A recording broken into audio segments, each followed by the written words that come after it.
qui est formidable. Il suffit de demander et on est exaucé. Bien, merci à tous de nous avoir rejoints. C'est à l'heure à peu près du couvre-feu que l'on se retrouve. Je dis à peu près, on est un petit peu en retard. Ça arrive. J'espère que vous êtes en forme. En tout cas, soyez les bienvenus pour aborder bien la première des conférences qu'on a décidé d'organiser avec Jean-Luc Le Touzé. Nous avons prévu d'ici la fin de l'année 3 conférences. Donc, c'est la première ce soir de cette série. Et elle concerne l'information locale, l'information, on va dire, de proximité. Est-ce que cette information a un avenir? Est-ce que c'est même l'avenir de la profession au moment où on parle de la mondialisation, où on parle du numérique, où Paris centralise tout en France? Est-ce que justement cette information peut encore garder sa place, trouver même peut-être, pourquoi pas d'ailleurs, une place plus importante pour que ce qui vous intéresse et qui vous passionne soit finalement près de chez vous et non pas forcément à l'autre bout du monde? Et puis, ce qui est décidé sur les territoires, alors, il y a plusieurs mots, hein. On peut appeler territoire, on peut appeler les provinces, on peut appeler les régions. Est-ce que tout ça n'est pas plus important finalement quand on habite loin de Paris que les décisions qui sont prises de façon parfois un petit peu trop centralisée du côté de Paris, où on a la sensation que c'est là que tout se passe? En fait, bah bien non, pas forcément, et on l'a vu d'ailleurs avec l'histoire des Gilets jaunes. Alors, pour en débattre, nous allons faire un petit tour de France. Ça va se mettre en place petit à petit, puisque nos intervenants vont rentrer parfois au dernier moment pour être avec vous, parce que comme ils sont sur le terrain, ben, ils bougent, ils bossent, et ils sont accaparés par ce qu'ils ont à faire pour leurs journaux. On a leurs journaux, ou leur radio, ou leur télé, puisque justement, on a un panel assez représentatif de ce qui peut se pratiquer justement comme information locale et comme média qui supporte cette information locale. Je vais saluer Julien Hippocrate qui est à Angers et qui travaille pour le journal Ouest France, plus particulièrement à la page des sports. Julien, on s'est parlé tout à l'heure, je sais qu'il est là et je te remercie. Bonjour, merci. Grégoire Guisteau, qui doit être pas loin, qui arrive en tout cas, puisqu'il était lui aussi en reportage, qui est le correspondant pour TF1 à Bordeaux, quelqu'un qui est tout le temps aussi en reportage, qui tourne beaucoup, va nous raconter justement son quotidien. C'est ça qui va nous intéresser pendant cette petite heure que nous allons passer ensemble. Et puis nous retrouverons quelqu'un qui est aussi sur le terrain pour des affaires judiciaires. Il nous parlera peut-être au moment où il sera disponible pour nous rejoindre. C'est Serge Pueyo, qui lui est du côté de Grenoble et qui est le correspondant notamment d'RTL depuis de longues années, depuis une bonne trentaine d'années, 35 ans même exactement. Correspondant d'RTL donc à Grenoble et aussi correspondant du Parisien aujourd'hui en France, et qui nous racontera son expérience d'homme de terrain. Alors, avant de rentrer dans notre débat, dans notre discussion avec ceux qui sont sur le terrain, on excuse entre guillemets, je vous le dis parce que bon, on avait prévu, vous l'avez peut-être vu sur la page de présentation, la présence également de Stéphanie Hanck, qui travaille à Ouest France et qui est même directrice départementale, mais qui ne peut pas être avec nous et qui est excusée. Je crois qu'elle est au fond de son lit et donc on lui souhaite bon courage et on est très triste pour elle, qu'elle soit malade et qu'elle ne soit pas avec nous pour cette soirée. Donc avant de rentrer dans notre débat, dans notre discussion, je voulais commencer avec celui qui parraine finalement cette soirée, cette conférence. Je dirais qu'il y a un peu le symbole de cette information locale qui apparemment parle beaucoup à de nombreux Français, qui sont notamment des Français qui résident en province. On l'écoute.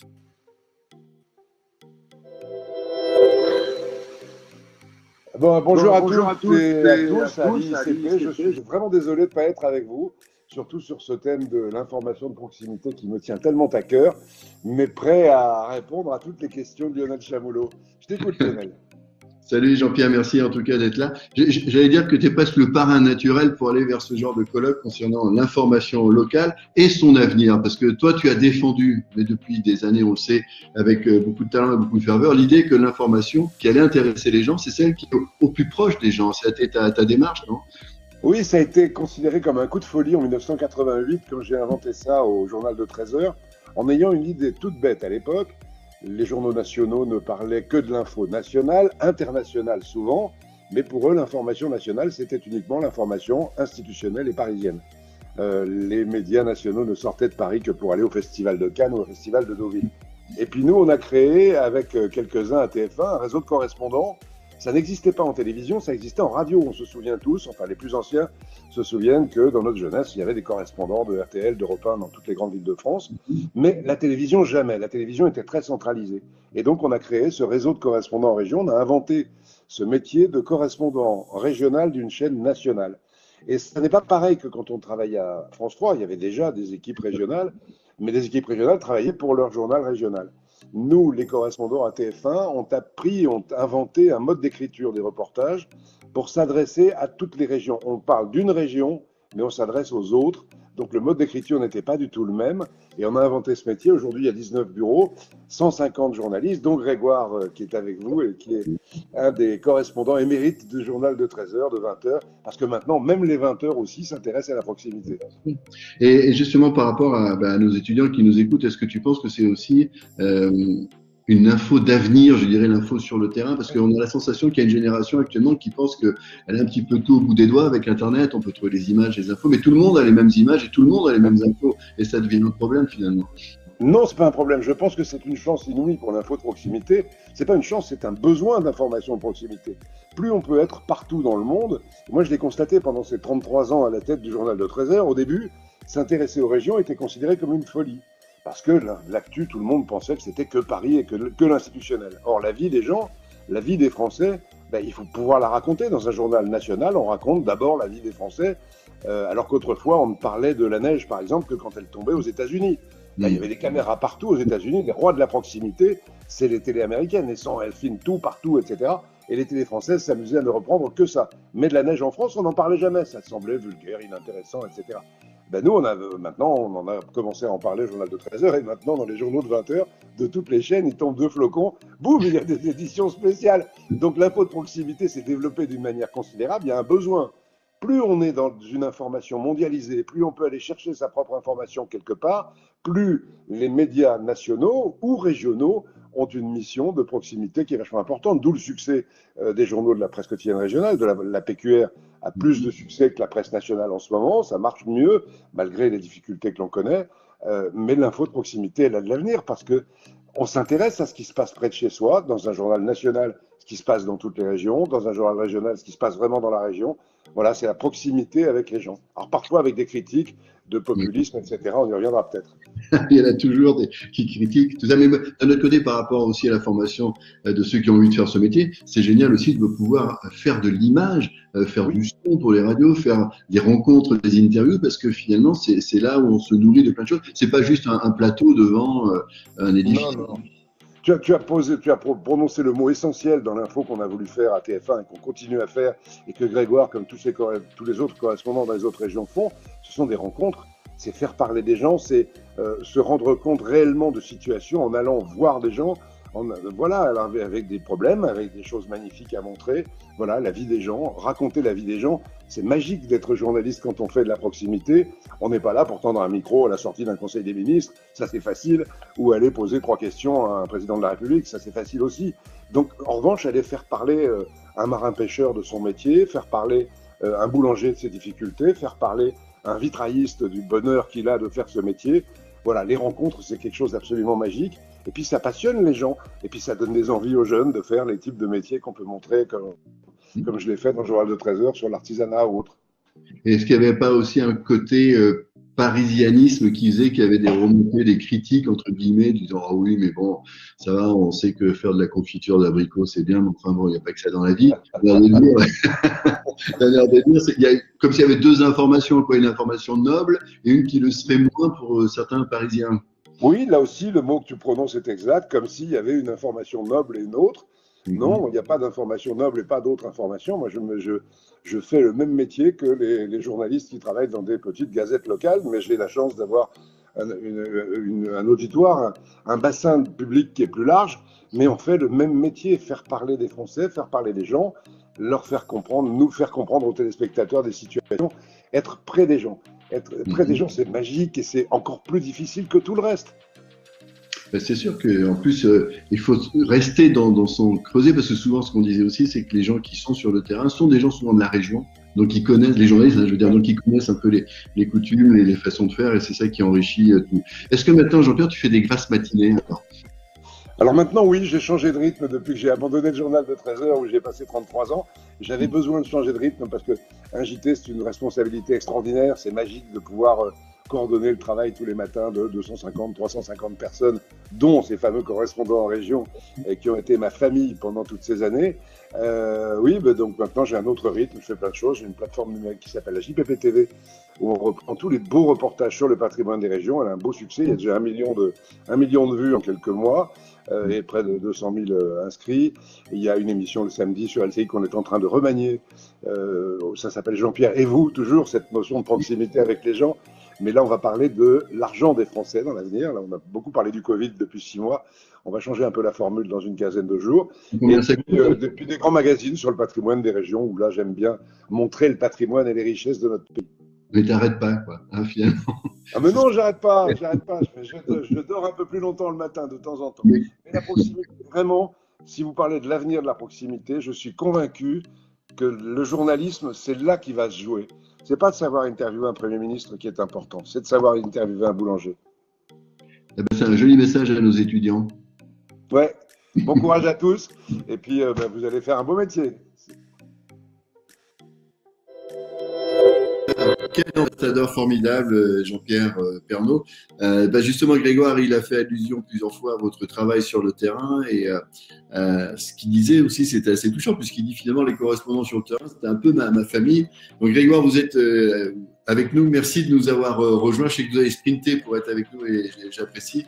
Merci beaucoup. Oui, donc je ne pouvais pas trouver un meilleur ambassadeur que Jean-Pierre pour parler d'information de proximité, j'ai l'impression. Non, vous êtes d'accord avec moi? Bah oui, je suis touché parce que vous m'entendez? Oui, ouais. Tout à fait. J'arrive et je le vois là. On ne s'était pas vu depuis quelques temps du coup. Même si j'ai participé à son émission sur LCI, là, c'était un autre exercice, mais c'est chouette. Effectivement, moi, ça fait 18 ans maintenant en fait que je travaille sur le terrain. J'ai fait Brest, donc une partie de la Bretagne, Rennes, Nantes, tous les Pays de Loire et maintenant le Sud-Ouest parce que je suis à Bordeaux. Et en fait, je bosse beaucoup pour le 13h, plus ces derniers temps, j'ai remarqué pour le 20h, mais ça c'est depuis la crise des Gilets jaunes. Je pense qu'il y a eu vraiment un changement, un tournant à ce moment-là, parce que je crois que le journal de Jean-Pierre nous on l'avait vu venir, il l'avait senti Jean-Pierre, cette montée en puissance du peuple, quoi. Et du coup effectivement le 20h vraiment a recentré, il me semble, sur les régions depuis cette période Gilets jaunes. C'était déjà amorcé, mais là ça s'est confirmé, quoi. Et ce que j'évoquais tout à l'heure, parce que peut-être que nos étudiants même sûrement se posent cette question-là, quand là on vous a entendu, vous avez bougé, vous avez changé d'endroit, changé de région, parce qu'apparemment on peut parfois se dire, tiens, il faut être du coin pour peut-être avoir les bons contacts, la culture régionale, la culture locale. Est-ce que c'est une nécessité ou est-ce que justement c'est bien aussi d'être un peu un regard et un œil neuf? Effectivement, du coup, moi, à chaque fois que j'ai bougé, moi je suis nantais à l'origine, quand je pensais que j'étais breton, puis je suis arrivé à Brest, j'y ai passé 5 ans et je me suis dit, mais en fait non, je suis pas vraiment breton, je suis nantais et en fait à Brest, je me suis rendu compte que les Brestois, ils sont bretons, ils pensent que les autres ne le sont pas, etc. En fait, on apporte un œil neuf et il me semble que du coup, ça nous renouvelle. Par contre, c'est vrai qu'on s'ancre dans une région.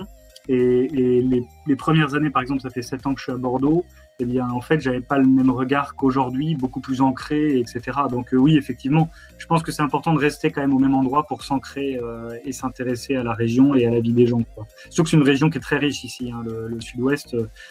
À La Rochelle, on ne fait pas du tout le même travail, enfin, on n'a pas du tout les mêmes sujets que forcément à Saint-Jean-de-Luz, quoi. Et pour se donner une idée, ça représente quoi? C'est pas toute l'Aquitaine, parce que c'est immense comme région. Alors, c'est les régions de l'époque de Jean-Pierre qui n'avaient pas changé, qui n'avaient pas annexé les nouvelles régions. Donc, c'est l'ancienne Aquitaine et les 2 Charentes.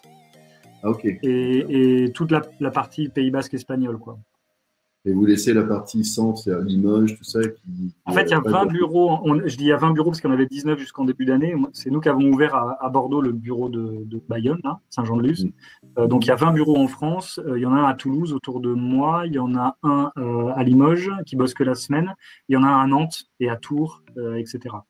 Donc, il y a un maillage, en fait. Voilà. Ouais. D'accord.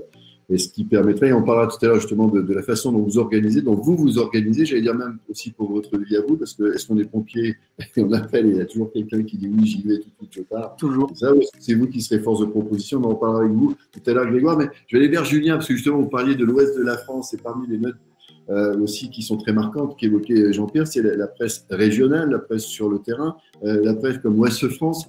Julien, vous êtes avec nous, vous pouvez ouvrir votre caméra et votre micro, parce que d'abord, on va rendre hommage à votre journal, parce que c'est le journal finalement le plus diffusé et le plus lu quand on parle de quotidien, c'est Ouest France, je ne dis pas de bêtises. Ouais, c'est vrai. On est le plus gros tirage en France, même si comme tous les autres, on est un petit peu en baisse, en tout cas en diffusion papier. Mais ouais, il y a encore quelques années, on n'était pas loin de 800 000 exemplaires. Donc effectivement, Ouest France, c'est le premier. On est sur 12 départements et puis beaucoup plus que ça aujourd'hui avec le numérique, évidemment. Alors justement, on se posait la question tout à l'heure avec Grégoire, on crée un maillage, donc pour la télé, ça représente des zones assez importantes. Pour on allait dire un grand média parisien, mais pour un média qui est déjà installé sur le terrain, parce qu'on va dire que le Ouest France, c'est Rennes finalement, hein, c'est le cœur de la Bretagne. Le siège est à Rennes. Alors, il y a un ultra maillage, parce qu'il y a plein de bureaux, quoi. C'est énorme, non, la façon dont tout ça est réparti. On est sur 12 départements, donc il y a une rédaction phare en général dans les préfectures de chaque département, mais après effectivement il y a des locales en plus. Moi, à l'échelle du Maine-et-Loire, on est basé à Angers. Moi, je suis à Angers, mais il y a encore pas si longtemps, on avait une rédaction à Segré, donc qui est une sous-préfecture. On en a une à Cholet, qui est une sous-préfecture, et pourtant on est un des départements de la zone où on est entre guillemets le moins implanté. Mais effectivement, à Rennes et dans l'île-et-Vilaine, il doit y en avoir 5 ou 6. On en a à Nantes, à Saint-Nazaire, on en a à Brest, à Quimper. Enfin, effectivement, il y a des bureaux de Ouest France un peu partout dans les 12 départements. Il y en a au moins 3 par département minimum. Ouais. Voilà, il y a même des étudiants qui disent, comme Théo, c'est vraiment un bon journal, Ouest France. Mais vous savez, moi je trouve aussi on est tous, enfin pas tous, mais beaucoup, on est de province. Et quand on grandit avec un journal, que ce soit Sud-Ouest, que ce soit la Provence, que ce soit Ouest France, moi c'était le Populaire du Centre à l'image, on a toujours, c'est un peu la Madeleine de Proust, on a toujours ce souvenir que les infos qu'on aime bien, et notamment pour ceux qui aiment le sport, les infos sportives, voilà, ça vient d'abord de là, c'est là où on va chercher les informations qui sont vraiment autour de nous. Est-ce que ce métier justement d'être sur le terrain, et en particulier pour le sport, c'est une autre façon de travailler vraiment en proximité avec les acteurs qui sont donc sur le terrain? Ah bien sûr, on fait que ça, on suit l'actualité de nos clubs. Donc nos clubs, moi pour parler à l'échelle de mon département, c'est Angesco en foot, c'est Cholet Basket, c'est des clubs, une équipe de handball de Pro League. Enfin on a 10 clubs pro à peu près nous dans le Maine-et-Loire. Donc on travaille énormément là-dessus, et pour autant il n'y a pas que nos clubs pro. On se rend compte que ce qui fait entre guillemets de l'audience, par exemple sur le site, parce que autant un journal papier, on n'est pas capable de quantifier les papiers qui sont le plus lus. On vend le journal, mais on n'a pas le détail de ce qui va être le plus lu. Autant aujourd'hui avec Internet, on sait exactement quel papier a marché entre guillemets et quel papier n'a pas trouvé son public. Et on voit bien que les cibles très spécialisées, très localisées, même sans que ce soit du haut niveau, ça marche très bien. Les gens sont encore très friands d'actualité, très ciblées, très locales. Ouais. Alors, restez avec nous, bien sûr, parce qu'on reparlera de la façon dont on s'organise quand on est, entre guillemets, un localier, quand on est sur le terrain. On va retrouver Grégoire aussi, pour voir justement, Grégoire, comment vous vous occupez de gérer, on va dire, une sorte de planning, parce que vous évoquiez tout à l'heure les sujets liés au 13h, qui sont des sujets relativement, on va dire, magazine. C'est-à-dire que ce n'était pas forcément une actu chaude, mais est-ce que justement il faut s'organiser pour être assez disponible, pour être réactif, d'abord s'il se passe quelque chose, et comment ça se passe? Est-ce que c'est vous qui appelez Paris ou Paris qui vous appelle? Comment on organise le travail? Alors en fait maintenant on a toujours une équipe dédiée tous les jours qui est disponible forcément. Parce que c'est notre raison d'être, en fait, on est là en première ligne, s'il se passe quoi que ce soit, il faut qu'on puisse bouger immédiatement et très vite monter en direct s'il y a besoin sur un événement. Donc forcément, il y a ça, c'est le quotidien. Ensuite, on a le deuxième niveau, c'est-à-dire les sujets à prévoir pour la semaine.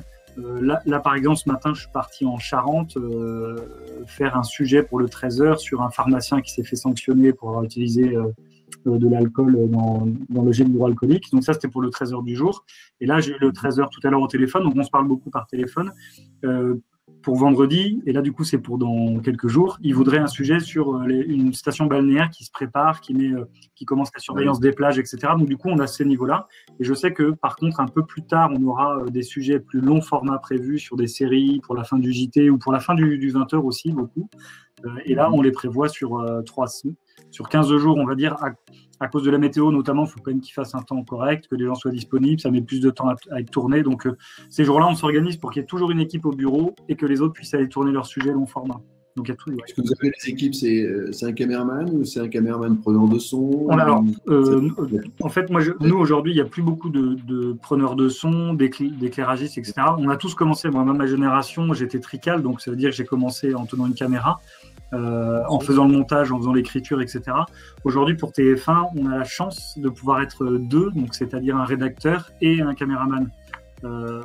Donc ça nous permet, moi, de caler les sujets pendant que voilà, le caméraman tourne et monte le sujet et ainsi de suite. Quoi. Donc, on part à deux, mais du coup, on est trois équipes de deux comme ça à Bordeaux. D'accord. Et qui monte les images? Il y a des monteurs qui sont avec vous ou c'est aussi ou le caméraman ou... Non, nous, on fait tout nous-mêmes. C'est-à-dire que moi, s'il y a besoin, je suis capable de monter le sujet. Mais souvent, le caméraman est aussi monteur. Et donc, du coup, moi, concrètement, en fait, je fais le lien avec Paris. Je fais les sonores sur le terrain. Et quand on arrive dans la voiture, sur l'ordinateur ou au bureau, si on a la chance de pouvoir rentrer au bureau, je colle toutes mes interviews sur la timeline. C'est moi qui fais le squelette du sujet. J'enregistre mon commentaire. Et là, après, le caméraman va insérer ses images. Et comme j'ai été aussi caméraman, je sais ce qu'il a tourné en le voyant travailler, en fait. Donc, on travaille complètement comme ça, en osmose l'un et l'autre, quoi. Mais ça va, même quand il s'agit, par exemple, de faire des séries, parce qu'il arrive parfois, notamment dans le 13h, qu'il y ait 3, 4, voire un sujet par jour sur toute la semaine. C'est aussi comme ça que vous travaillez pour le montage et pour la préparation des images et le tournage. Oui, voilà. Alors, je sais que la France Télévisions, par exemple, on les voit aussi sur le terrain. Eux, ils ont il y a un caméraman et parfois il y a un preneur de son et c'est lui qui va ensuite monter le sujet. Donc, ils sont plus 3 que nous. On est vraiment sur un modèle où on est 2, quoi. Et est-ce que vous avez, vous, comment on appelle ça, un budget peut-être à tenir par rapport à tout ça, par rapport à ce qu'on vous demande pour les sorties, pour les reportages, parce que parfois il faut même rester voir une nuit, peut-être 2 même sur place quand vous êtes un petit peu loin de chez vous. Et ça fait partie aussi de la gestion que vous devez avoir de votre bureau. Oui, concrètement, oui, parce que on est sorti aussi d'une période où la télévision était un peu reine. Enfin, les journaux télévisés avaient beaucoup de moyens et je pense qu'aujourd'hui, ça s'est quand même considérablement réduit, la part de revenus publicitaires sur les grandes chaînes comme TF1 notamment. Et donc, du coup, clairement, la tranche, le budget dédié à l'information a aussi diminué. Ils ont énormément réduit à Paris le nombre de journalistes. Ils ont beaucoup investi sur nous en région parce qu'ils savent que l'information de proximité, c'est ce qui fait, c'est ce qui intéresse les gens et c'est là qu'on peut sentir le pouls un peu on est sur le terrain. En fait, là, tout à l'heure, il m'appelle, par exemple, juste avant, j'étais au téléphone, là. Il voulait savoir si on pouvait suivre les gens qui surveillent les incendies, parce qu'on était passé en vigilance orange, feu de forêt. Et en fait, là, je leur dis, ben non, il pleut, là. Donc, concrètement, à mon avis, la vigilance, elle va être levée demain. Donc, voilà, en fait, on est sur le terrain et on est leurs yeux et leurs oreilles en permanence, quoi. Mais on gère des budgets. C'est clair qu'on fait attention on tourne pas pour rien. On peut pas se permettre de travailler, en jetant l'argent par les fenêtres, c'est pas possible. On reviendra vers vous tout à l'heure, mais est-ce qu'il y a parfois, c'est entre nous, bien sûr, mais des demandes un peu farfelues de rédacteurs en chef Oui. À Paris? Alors, il y a souvent la demande. Alors, on s'est dit autour de la table à Paris que. On dit toujours oui, d'accord. Puis en fait, la réalité, on leur dit voilà, vous avez imaginé ça. Nous, on peut vous dire que c'est pas forcément une réalité. Par contre, ce qu'on peut vous proposer, c'est ça. On est toujours force de proposition pour rebondir parce qu'ils n'ont quand même pas que des mauvaises idées. Ils sentent aussi le pouls des Français. Donc, du coup, nous, on est là aussi pour mettre en image ce dont ils ont envie. Et donc, voilà, c'est en permanence un jeu de va-et-vient entre ce qu'on peut leur proposer, ce qu'on peut faire et ce qu'eux souhaitent aussi pour qu'on reste dans leur ligne éditoriale aussi, quand même. On reviendra tout à l'heure vers vous, Grégoire, pour justement voir si vous ressentez ce métier comme étant un métier, je dirais, une profession d'avenir sur le terrain. Mais je voulais revenir maintenant vers Julien avant d'avoir Serge tout à l'heure, j'espère, au téléphone. Julien, on parlait donc avec Grégoire du fait qu'il faut s'organiser pour de répondre à la demande du journal ou de la télé ou de la radio. J'allais dire que dans le sport, finalement, c'est assez établi. Les calendriers sont assez établis pour pouvoir que s'organiser et savoir à peu près comment vous allez travailler. Mais c'est quoi votre quotidien? Parce qu'on sait que souvent, vous serez sur le terrain le week-end. Peut-être après, comme aujourd'hui, le lundi, on débrief, on essaie d'analyser ce qui s'est passé à droite, à gauche dans votre circonscription, dans votre région, si j'ose dire. Mais est-ce que après, ça s'organise comment? Vous allez faire un break en semaine, du coup? Finalement, vos week-ends, c'est le mercredi et le jeudi? Non, malheureusement, nos week-ends, ils n'existent pas. Bon. Je prends l'exemple de cette semaine. La semaine débute, on a fait une réunion, nous on fonctionne de manière régionale, un peu à Ouest-France. Donc les Bretons ont leur réunion lundi matin. Nous, les Pays de la Loire, les 5 départements des Pays de la Loire, on se réunit aussi lundi matin. Pareil pour la Normandie. Donc chacun fait un peu le point de ce qu'il a dans la semaine, quel soir il y aura des nocturnes. Tout est très ritualisé et organisé parce que le journal, c'est une grosse machine. Donc nous, quand il y a des nocturnes, c'est plein de tirages différents. Il faut qu'ils soient imprimés un peu plus tard. Donc ça décale plein de choses. Enfin, il y a toute une grosse organisation. Donc tout ça, ça se cale le lundi matin. Chacun déroule un peu sa semaine avec les temps forts.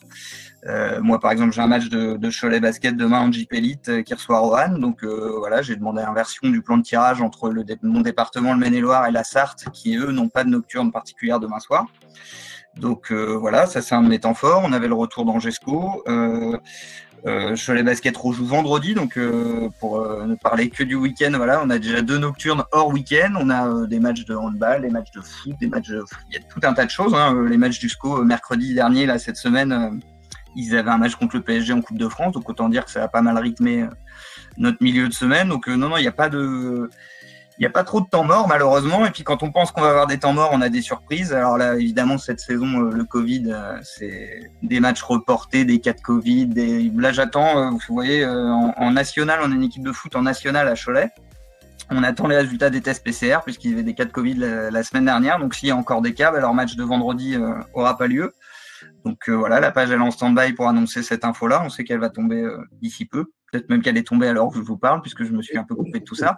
Tout est calé comme ça, mais le sport pro, et c'est pas vous que je vais l'apprendre, a beaucoup évolué. Autant il y a quelques années, effectivement, c'était vraiment le week-end. Maintenant, il y a du sport presque tous les soirs, donc des nocturnes, c'est un peu tout le temps. Et puis il y a les imprévus, quand on pense qu'on va avoir une journée tranquille et que Stéphane Moulin annonce qu'il va quitter Angesco à la fin de la saison, et branle-bas de combat, on retravaille tout ce qui était prévu et puis on chamboule tous nos plans et c'est des choses qui arrivent malheureusement. Enfin malheureusement ou pas d'ailleurs. Je dis malheureusement parce que c'est la fin de saison qu'on est un peu fatigué, mais c'est ce qu'on aime aussi quoi. C'est l'adrénaline de l'imprévu et tout ce qu'il y a à gérer. Oui, c'est ça. Souvent, on se va vers le sport par passion. Donc après, on est un petit peu entraîné dans ce rythme-là. Vous avez eu des questions. Il y en a même qui vous demandent si vous pouvez laisser votre adresse mail. Peut-être pour faire une interview, parce qu'en ce moment, nos étudiants sont au fil rouge, donc ils font des... Je peux laisser mon adresse mail, je la donnerai, il n'y a pas de souci, je mettrai un message. Ouais. Grégoire, je vais revenir vers vous pour justement évoquer, c'est ça qui doit aussi peut-être intéresser nos étudiants, parce qu'on disait avec Jean-Pierre Pernaut tout à l'heure que pourquoi pas d'ailleurs cette info de proximité, cette info locale, retrouve un peu ces lettres de noblesse, et on se disait, est-ce que finalement sur le terrain, vous êtes bien perçu, je dirais, par ceux qui, bien sûr, sont au contact de l'actualité de vos régions, de Bordeaux et de sa région. Et est-ce que vous sentez que quand même, cette information locale retrouve, je dirais, ces lettres de noblesse, non pas par rapport aux habitudes que l'on a en province, mais par rapport à Paris? Parce qu'avant, quand on était en province, c'est une information de province, voilà. Est-ce que ce parisianisme est en train de disparaître, entre guillemets, ou de s'atténuer? Je pense que moi qui suis à Bordeaux, quand j'arrive au fin fond de la Charente, ils me considèrent comme un Parisien pareil. Je crois que c'est une grande ville, donc on est forcément... Il y a la casquette TF1 aussi. Oui, en plus, il y a casquette TF1. Mais c'est vrai que souvent, on nous demande « Ah, vous êtes arrivé quand de Paris ?» etc. Et on leur dit « Non, nous, on habite dans le coin. On est... Ah, d'accord. » et ça. Et donc, du coup, ils sont souvent un peu bluffés déjà de voir nos têtes. Ils se disent « C'est ça, TF1. » On arrive avec notre bagnole, notre caméra. Et puis, en fait, comme on revient souvent dans les mêmes lieux, etc. On finit par connaître un petit peu les lieux, les gens. Et c'est vrai que c'est un vrai plus quand même, clairement. Oui, sûrement. En plus, c'est à vous qu'on va donner des informations, et non pas des Parisiens qui débarqueraient sans être connus. Oui, puis en fait, je pense qu'il y a une manière d'aborder... Moi, si par exemple je vais à Toulouse, je connais pas du tout Toulouse, je vais arriver un peu comme un Parisien, c'est-à-dire que ne connaissant pas, je vais forcément poser des questions que quelqu'un qui vient de temps en temps va poser. C'est comme quand vous allez souvent dans un lieu, soit vous passez pour un... Si vous avez l'habitude d'y aller, vous passez pour un local. Si vous posez des questions de touristes, vous passez pour un touriste. Et ben, c'est un peu le même principe, c'est-à-dire qu'un Parisien, il va forcément arriver de plus loin. Donc c'est comme si moi, je vous dis, je vais dans une région que je connais pas, je poserai des questions en fait de Parisien. Donc le fait d'habiter ici, clairement, ça joue, quoi, à mon avis, au quotidien. Ouais. Est-ce que vous nouez aussi beaucoup de contacts avec, je dirais, la presse locale, c'est-à-dire par exemple avec le Sud-Est pour la région de Bordeaux, avec d'autres journaux qui sortent dans cette grande région d'Aquitaine? Et est-ce que vous retrouvez souvent entre vous, je dirais, correspondants sur le terrain? Alors, pas du tout. On se retrouve très peu sur le terrain. Par contre, effectivement, nous, les journaux locaux, que ce soit, moi j'ai fait le Télégramme, Ouest France, Sud-Ouest. D'ailleurs, on a des liens, en fait, je vous passe les montages administratifs, financiers avec TF1 et la PQR. Mais en fait, on appartient aussi à la PQR. Et en fait, toutes les infos qui sortent dans les JT, en fait, elles viennent du travail des correspondants, même des localiers, en fait. Souvent, l'information, elle part d'un localier qui a fait son travail de journaliste, qui donne une crédibilité à l'information qu'il a traitée. Et nous, on va s'appuyer là-dessus pour voir ces infos qui remontent parfois en régional, en départemental, etc. Et en fait, toute cette info qui remonte des localiers, donc de l'hyper-proximité, ben, c'est là que nous, on va piocher, parce qu'on est des médias nationaux, pour se dire, OK, je suis installé à Bordeaux, pour autant, j'ai pas de décrochage local, puisque TF1, c'est que national, donc je vais pas traiter la même information que France 3, ou en tout cas de la même manière. Par contre, ça va venir de France Bleu, de Sud-Ouest, des localiers, des locaux, qui vont ensuite faire remonter l'information, dans laquelle je vais pouvoir piocher. Ensuite, pour moi, faire mon travail de journaliste, et puis proposer à Paris les sujets, et une fois que le sujet est accepté, j'irai sur le terrain. Donc on travaille vraiment, c'est très complémentaire. Hein. Bah, voilà, oui. Et bien en plus, alors donc, vous n'êtes pas en concurrence par rapport à France 3, en tout cas, si je comprends bien, c'est pas du tout la même démarche, évidemment. Alors, il y a Mas qui dit Bordeaux, est-ce que c'est pas un peu le Paris du Sud? C'est vrai que les Bordelais, ils n'en peuvent plus des Parisiens. C'est vrai que ça s'est accéléré là. On a eu beaucoup de. Alors c'est étonnant, je vais vous donner une info, mais il y a beaucoup de Parisiens qui sont venus et qui sont repartis en fait à Bordeaux. Ouais. Oui, parce qu'il n'y a pas le dynamisme économique de Paris, il n'y a pas le dynamisme culturel, il n'y a pas.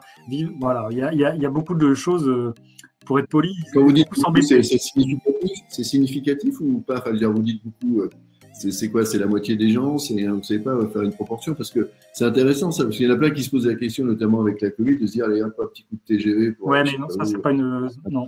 Il y a eu, enfin, moi, j'ai eu des chiffres, on parle de. Alors, j'ai gardé 40%, mais j'ai entendu des chiffres plus importants encore. Plus de la moitié des Parisiens qui ont voulu s'installer pour des raisons de qualité de vie à Bordeaux en se disant on n'est pas très loin, ont déchanté parce qu'en fait, je pense qu'on ne peut pas faire de télétravail, de célibat géographique trop longtemps, ou en tout cas de télétravail à outrance, parce qu'à un moment, on a besoin, c'est notre métier en fait, on a besoin d'être présent à ce qu'on fait physiquement, quoi. On a besoin d'être auprès des gens, de vivre auprès des gens. Et il y a beaucoup de Parisiens qui ont emmené leur famille, qui ont continué à avoir une activité avec Paris. Et en fait, c'est un peu illusoire. C'est-à-dire qu'il y a un moment où soit on est à Paris, soit on est à Bordeaux. Et les 2 heures de TGV, ça ne fait pas tout, quoi. Moi, je vais beaucoup à TF1, à Paris pour le travail. On ne peut pas faire le grand écart. On habite ici ou à Paris, mais c'est difficile de pouvoir faire les deux, quoi. Et il y en a qui le font. Hein, mais en tout cas, c'est une info, effectivement, de savoir qu'il y a un petit retour à la case départ pour pas mal de ceux qui ont tenté leur chance là-dessus. Il y en a qui aussi, parmi nos étudiants, Quentin étant désormais journaliste en région. C'est bien, les journalistes locaux sont mieux perçus que les journalistes envoyés par leur rédaction depuis Paris. Bon, c'est la confirmation de ce que l'on disait. Après, ça dépend de qui on représente aussi comme média. Hein, bien sûr, il y a toujours une petite nuance liée à ça. Mais globalement, c'est vrai que c'est aussi très bien d'ailleurs que cette perception de ceux qui sont sur le terrain soit reconnue par ceux qui les lisent, qui les écoutent ou qui les regardent. Je reviendrai vers vous très rapidement tout à l'heure parce qu'il y a Serge Pléo qui doit être avec nous mais qui est sur papier pour Norval Lelandais du côté de Grenoble, donc il s'excuse de ne pas être avec nous peut-être d'ici la fin de notre session en tout cas. Je reviens vers Julien quand on parlait tout à l'heure du sport. Est-ce que c'est un domaine, une activité éditoriale qui a peut-être plus, je dirais, d'avenir encore dans ce métier que d'autres choix, que d'autres pans d'information? Est-ce que ça a plus d'avenir? Je ne sais pas si ça a plus d'avenir. Ce qui est sûr, c'est qu'on est sur un domaine qui parle aux passionnés. Voilà, on est sur entre guillemets une niche. Après, il y a des disciplines qui intéressent plus ou moins, mais globalement, le sport, on s'adresse aux passionnés. Donc, il y aura toujours des gens passionnés de sport. Il y a une quantité de chaînes qui diffusent. Donc voilà, il y a de plus en plus d'offres. Donc, du coup, peut-être que ça se disperse un peu plus, mais en tout cas, c'est certain, le sport passionne les gens, il les passionnera toujours, je pense. Donc là-dessus, je suis pas inquiet. Le sport local, après, la question, c'est de comment exister et comment nous réussir à exister aussi face à la concurrence des gros médias et de certains sports. Et certains sports et disciplines qui cannibalisent un peu tout. Donc, il faut essayer, nous, en presse régionale, de trouver le juste milieu pour proposer un peu de tout et s'adapter en fonction de ce qui marche aussi, parce que malheureusement, j'en reviens à ce que j'ai dit tout à l'heure, mais à une époque, on se posait pas la question, hein, les journaux se vendaient presque tout seuls et puis on mettait un peu ce qu'on voulait dedans et puis voilà, il y avait pas assez peu d'interaction avec les lecteurs. Aujourd'hui, avec Internet, on sait tout de suite ce qui marche ou ce qui marche pas, on a des chiffres. Donc il faut à la fois en tenir compte et à la fois ne pas être dicté, ne pas se faire dicter nos contenus que par le chiffre. Et voilà, il y a un juste milieu à trouver entre ce qu'on doit proposer, ce qu'on doit se faire imposer par ce qui marche. Voilà, on vit une vraie transition avec Internet aujourd'hui. Hein. Moi, là, aujourd'hui, j'écris un papier, je le mets en ligne illico, il est terminé, il va en ligne. Je garde plus d'infos pour le journal du lendemain. Bah oui, alors qu'avant, il fallait attendre que le journal sorte le lendemain. Alors, il y a Jean-Luc Letouzé, qui est notre directeur, que je salue d'ailleurs, Jean-Luc, qui pose la question suivante. Est-ce qu'à côté des grands médias comme le vôtre, par exemple, Ouest France, France Bleu, les antennes de TF1 ou de France Télé, y a-t-il d'autres médias locaux qui sont porteurs, qui réussissent à faire leur place et qui marchent bien, voire même mieux, dit-il, que les médias cités ci-dessus. Est-ce que ça existe? Avec Internet aujourd'hui, je ne sais pas si c'est bien ou si c'est mal, mais tout le monde peut être journaliste. C'est-à-dire que tout le monde peut filmer n'importe quoi avec son téléphone et tout le monde est potentiellement un média. Ce qui fera la différence, c'est que nous, on va vérifier nos infos, on va les étayer, on aura peut-être plus facilité d'avoir des gens pour nous les expliquer, pour les faire comprendre, voilà. Donc il faut qu'on garde cette qualité-là et cette expertise entre guillemets d'offrir des choses vérifiées, d'avoir travaillé nos contenus, nos sources, voilà, de proposer vraiment de la qualité, d'être sur le terrain. Mais aujourd'hui, n'importe qui peut s'improviser journaliste. Donc on le voit, hein, nous à l'échelle locale, il y a des sites internet qui se montent régulièrement pour traiter de l'actualité de tel ou tel sport, par exemple, ou du sport tout simplement sur une ville ou un département. Il y en a qui il y en a qui périclitent très vite parce que voilà, c'est un métier, que quand il y a 12 fautes d'orthographe par papier, que c'est pas fait convenablement, et voilà, ça ne dure qu'un temps. Et puis il y en a qui marchent. Moi, je suis passé par exemple par la rédac de Caen.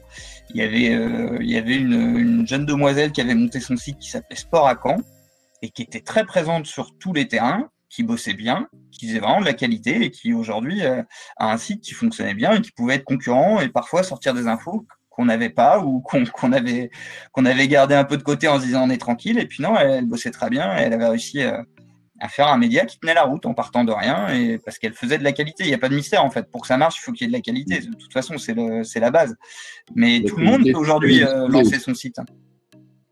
Oui, je sais, il faut de la crédibilité aussi, hein, parce qu'au bout d'un moment, ça se voit effectivement quand il y a trop de fautes d'orthographe ou des infos qui ne sont pas vérifiées.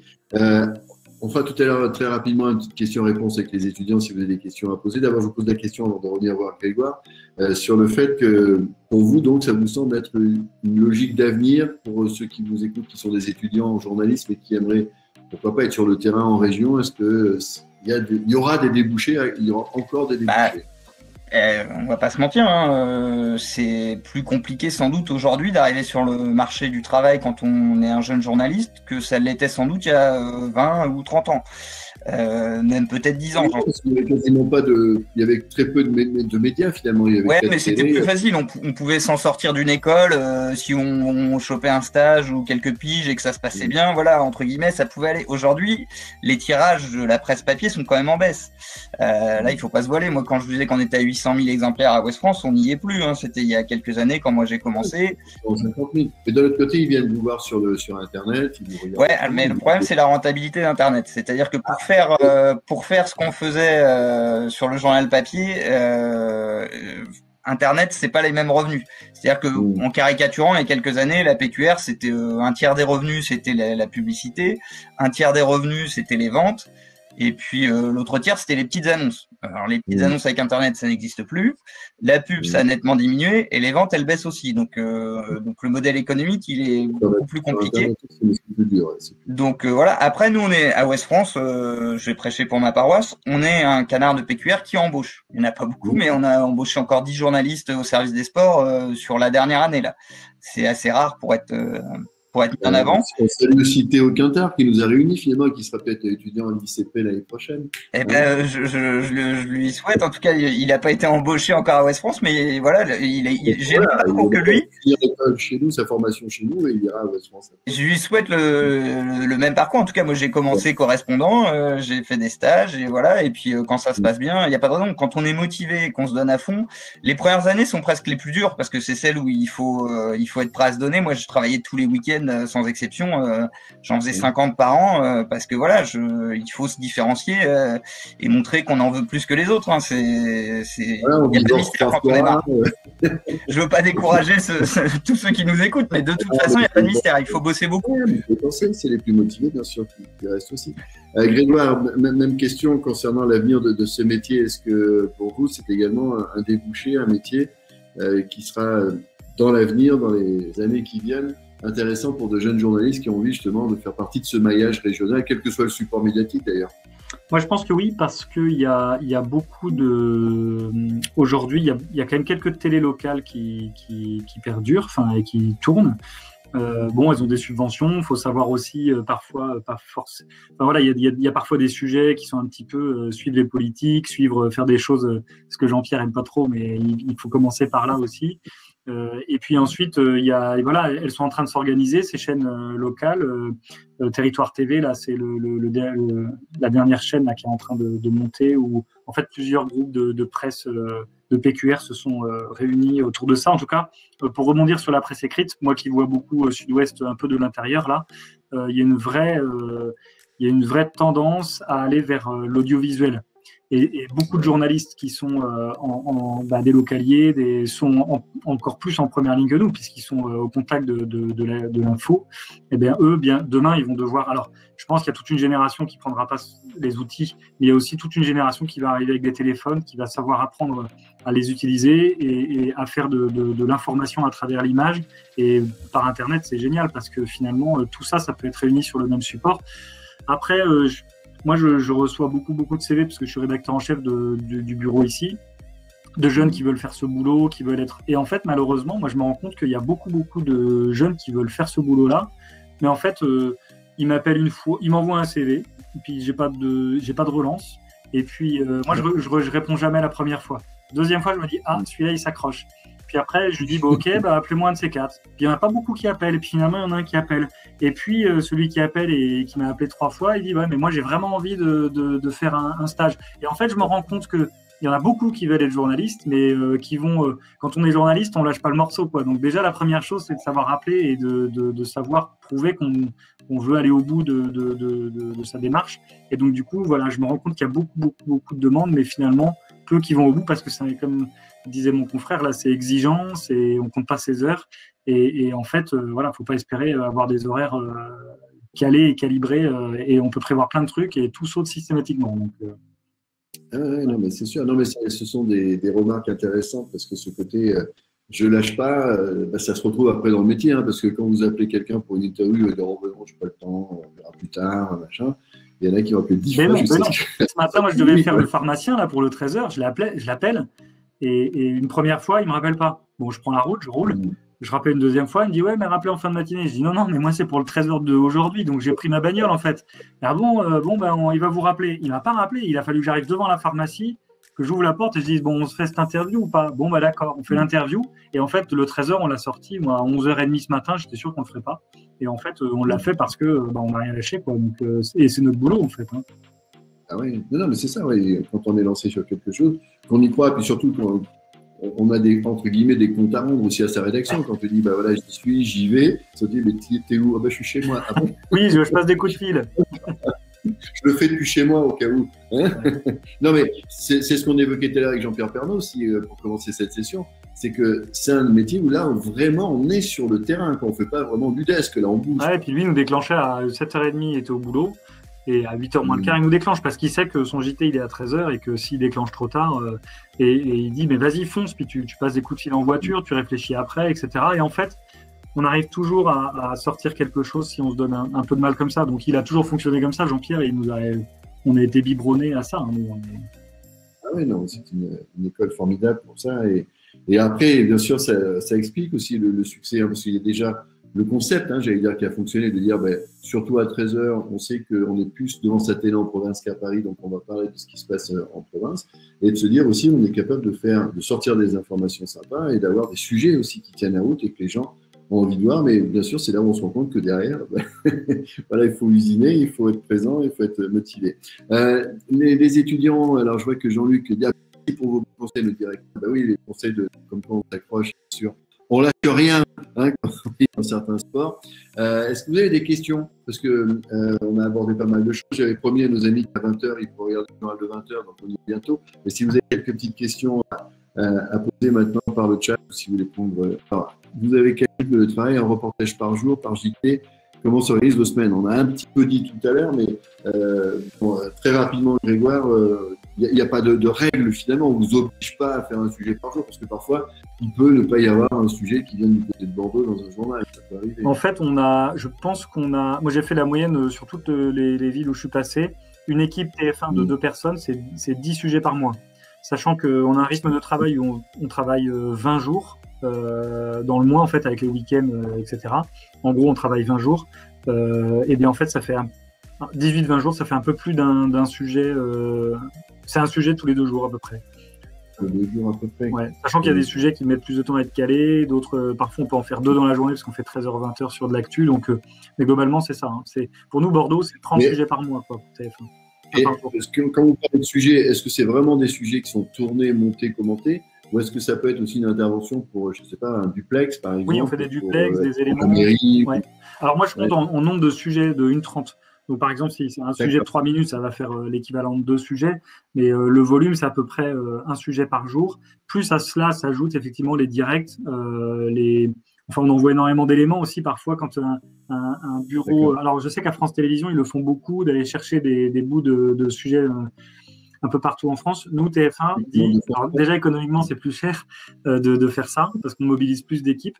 Et puis, en fait, je pense qu'il y a un vrai retour du reportage. Parce qu'on zappe beaucoup sur les réseaux, on se rend compte qu'on a de l'info qui fait quelques secondes, une petite vidéo rapide, très clippée, etc.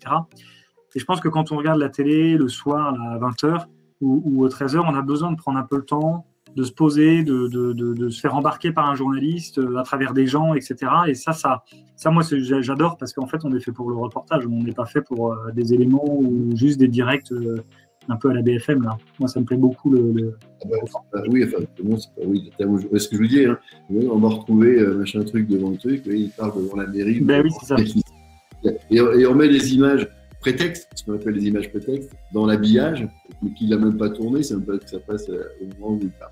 Alors, est-ce que l'info locale est le meilleur centre de formation pour des étudiants en journalisme ou débutants? Est-ce qu'on apprend mieux sur le terrain, j'allais dire, en région que sur Paris? Peut-être une autre aussi pour l'information locale, de capter les jeunes publics sur les réseaux sociaux. Ah oui, d'abord, est-ce que c'est la meilleure des écoles finalement, le terrain? Oui. Moi, pour mon cas, je ne suis jamais passé par une école de journalisme de renom. J'ai commencé par travailler pour les locales d'M6, pour TV Rennes, ensuite pour TV Braise. Et c'est par TV Braise que je suis rentré dans le groupe TF1 et que j'ai pu ensuite travailler à TF1. Donc, je pense que moi, je vois bien à TF1, ils sont 8 des grandes écoles de journalisme à pouvoir postuler pour pouvoir être rédacteur, pour obtenir un CDD d'été.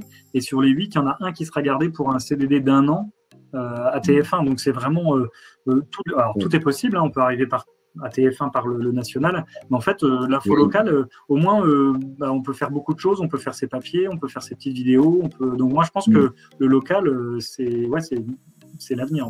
On va poser la question aussi, Grégoire, à Julien. Quoi qu'il y a un peu LCI aussi pour TF1 qui parfois forme des jeunes journalistes qui peuvent mettre un pied comme ça à l'étrier. Julien, pareil, même question aussi. Hein, est-ce que vous ressentez ça, ce besoin pour ceux qui sortent des écoles de journalistes, de dire tiens, je vais me frotter à l'information locale pour d'abord voir comment ça se passe, voir si je suis capable de le faire, et pour avoir peut-être ce genre de choses qu'on évoquait, c'est-à-dire une formation peut-être plus sur le terrain. Mais je pense que c'est une super école de toute façon. Le plus simple, c'est évident, c'est de commencer correspondant dans un journal de PQR le plus proche de chez vous. Il y a pas meilleure école. Il y a à peu près tous les journaux qui recherchent, puisqu'il y a du turnover. C'est quand même souvent des jeunes, des étudiants. Donc c'est une porte d'entrée relativement facile. Il n'y a pas d'excuse. On arrive toujours à trouver un journal local qui cherche des correspondants. Et après, si on est bon, plus on bosse bien. Moi, des correspondants, j'ai une équipe dans le Maine-et-Loire, j'ai une 40aine de correspondants.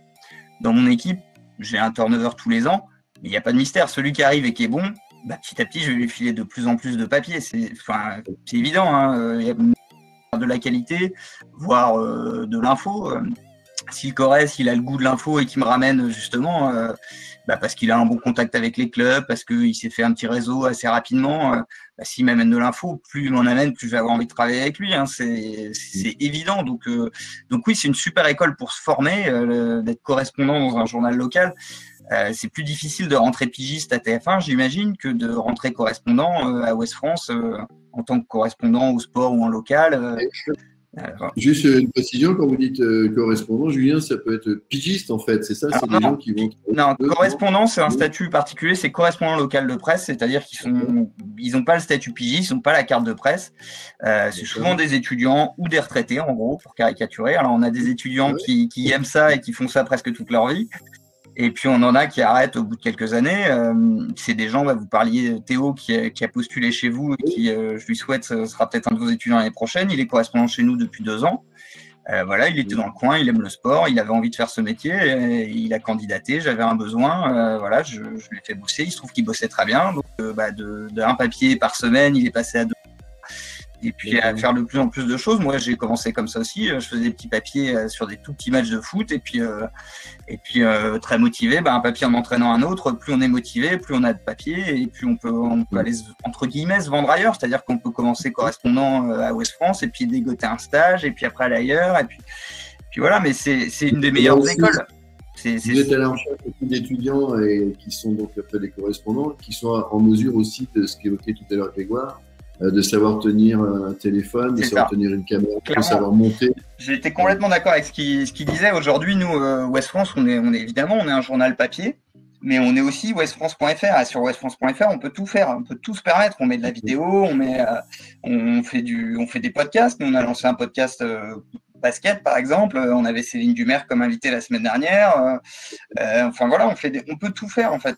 C'est l'avantage aujourd'hui. Il y a une contrainte qui est qu'il faut être hyper réactif, qu'on a encore plus de boulot qu'avant.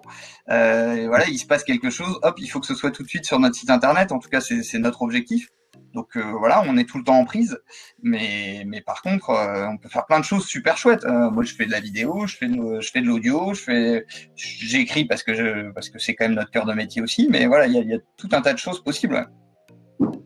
Donc voilà, ça c'est un message aussi qui est intéressant pour nos étudiants parce que justement, dans notre école, à l'ICP, on propose une formation, bien sûr, pour pouvoir être à l'aise avec tous les supports. La presse écrite a parfois une image un peu vieillotte qui est vraiment… la presse écrite de PQR, et c'est plus du tout raccord avec l'actualité. On peut se régaler dans un journal de PQR à faire plein de choses différentes, à toucher un peu à tout. C'est aussi ce côté-là qui est très agréable. On fait tout et dans des supports différents en plus. Comme ça répond un peu à la question d'Elias, un peu plus vers les jeunes, vers un public un peu plus jeune. Les réseaux sociaux, évidemment, nous, nos contenus, j'ai un compte Twitter, on a un compte Twitter de la rédaction, on a un compte Facebook de la rédaction, de ma rédaction sport, je parle. La locale, on a aussi, d'ailleurs. Et notre but de toute façon, c'est de promouvoir nos contenus. Donc, on travaille tous pour être le plus lu possible ou le plus vu quand on fait des vidéos.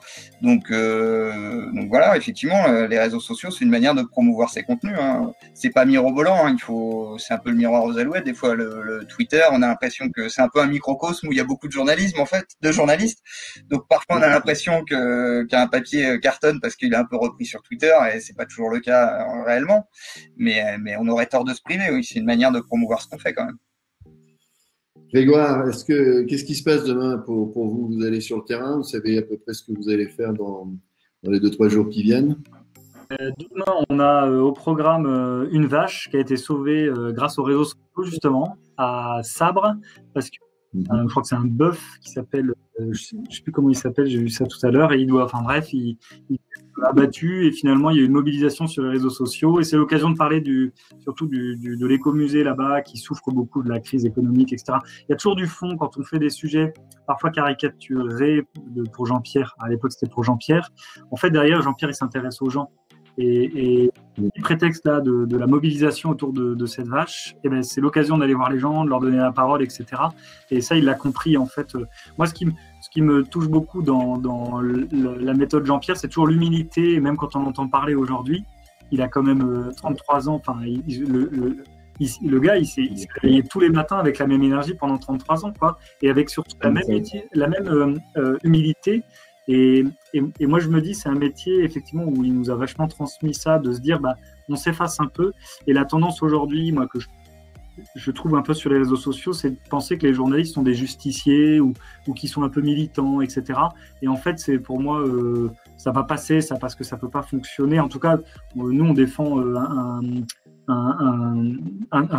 relation, une présence sur le terrain bienveillante et plutôt humble et plutôt effacée pour faire notre travail, plutôt que de vouloir militer pour une cause ou des choses comme ça. C'est un peu comme ça que je le vois en tant que média généraliste pour nous, quoi. Oui, non, mais c'est bien de le rappeler, hein, Grégoire, à l'image de quelqu'un qui a une forme d'enthousiasme, d'empathie, et qui, justement, a fonctionné 33 ans à l'antenne aussi parce que c'était palpable, parce que ça se voyait que ça faisait partie du personnage. Il aimait les gens. Et franchement, même enthousiaste. Hein, je peux vous dire que quand je l'ai appelé, tu sais, il me dit, bon, alors qu'est-ce que je dis, de quoi on parle, combien de temps ça dure, Et ce que je disais aussi, c'est un petit message que je passe aux étudiants, parce que très souvent, je leur reproche de ne pas être à l'heure. Alors que ce soit pour rentrer en cours, que ce soit pour préparer le journal télé ou le journal vidéo et tout ça, bon, ça va d'ailleurs de dire, on n'est pas en direct, mais avoir le respect des horaires, c'est-à-dire que l'autre jour, on a enregistré cette interview, je peux vous dire que 10 minutes avant, il était prêt. Il était là. Et donc, c'est l'heure de dire, tu m'avais dit 11h30, 11h20, je suis là. Hein. Si, comme ça, si jamais il faut qu'on arrange quelque chose avant, qu'on parle de quelque chose avant. Donc, là aussi, c'est une belle leçon et ça permet effectivement de voir. Mais bon, après, c'est pas des histoires de générationnel, mais presque. C'est des gens qui ont été élevés comme ça, qui ont vécu comme ça et qui ont transmis ça en essayant de faire en sorte que ce soit des bons exemples, des bonnes valeurs. En tout cas, Grégoire, merci beaucoup par rapport à ce que tu as pu nous consacrer comme temps et aux informations que tu as pu nous donner sur ton métier, sur la façon dont tu t'organises aussi, parce que voilà, quand on est déconnecté d'une rédaction, il faut pouvoir le faire. Il y en a qui ont besoin d'être un peu chapeautés, d'être un peu guidés, d'échanger tout le temps avec leur hiérarchie ou leur rédacteur en chef, afin de savoir s'ils sont sur la bonne voie et tout, où il y a plus d'indépendance, il y a plus d'autonomie, et il faut pouvoir le vivre et bien vivre. En tout cas, c'était un plaisir de se rencontrer. On va remercier Patrick Tillet qui a été l'entremetteur pour cette. Patrick Tillet qui a créé un peu le réseau aussi. Oui, il est parti il bossait à TF1, il bossait dans les sports aussi, il commentait le rugby, je crois. Et en fait, il est allé créer comme ça dans sa région natale qui était autour de Toulouse, etc. Il est allé créer le réseau de correspondants. Il a contribué à créer ce réseau de correspondants pour TF1, donc c'est pas rien. Voilà, et donc ce réseau qui a amené le succès du journal de 13h, qui était un journal qui a toujours d'ailleurs le leadership, malgré les changements de présentation et les changements aussi de la concurrence. Vous êtes toujours leader et merci beaucoup. Je remercie également Julien pour ses bons conseils qui nous a permis de voir que, en tout cas, ce qui est sympa avec vous deux, c'est qu'on a vu l'enthousiasme qui vous anime, l'envie qui vous anime d'être sur le terrain. Et déjà, vous voyez, d'être avec nous et de transmettre, ça fait partie aussi de ça. Souvent, les journalistes sortent des écoles. Alors, pas toi, peut-être Grégoire. D'ailleurs, Julien, tu avais fait une école, toi, ou pas? S'il est toujours avec nous, Julien. Oui? Non? Non, oui? Il va arriver peut-être. Oui. Julien, tu avais fait une école ou pas, finalement? J'étais à l'école à Tours, moi, ouais. À Tours? D'accord. Et voilà. En tout cas, ce que je disais, j'ai beaucoup apprécié donc votre présence, les messages que vous avez fait passer. Je veux aussi d'avoir accordé un petit peu de temps à nos étudiants. J'espère que ça leur sera utile et que vous leur avez montré une forme d'inspiration, parce que souvent c'est ça, hein, dans ces métiers-là, on prend des informations et après, donc il y en a qui vous touchent et qui vous parlent plus que d'autres. Merci beaucoup, messieurs. Bon courage pour la suite et puis soyez heureux, faites attention à vous sur le terrain. Vous êtes à contact de tout le monde, donc en ce moment, il faut faire attention. Je vous souhaite une très belle soirée. Merci à tous. Et puis, on aura une autre conférence d'ici un mois. On parlera des nouveaux médias cette fois-ci. Bonne soirée à tous. Bonne soirée à tout le monde. Au revoir. Merci. Au revoir. Au revoir.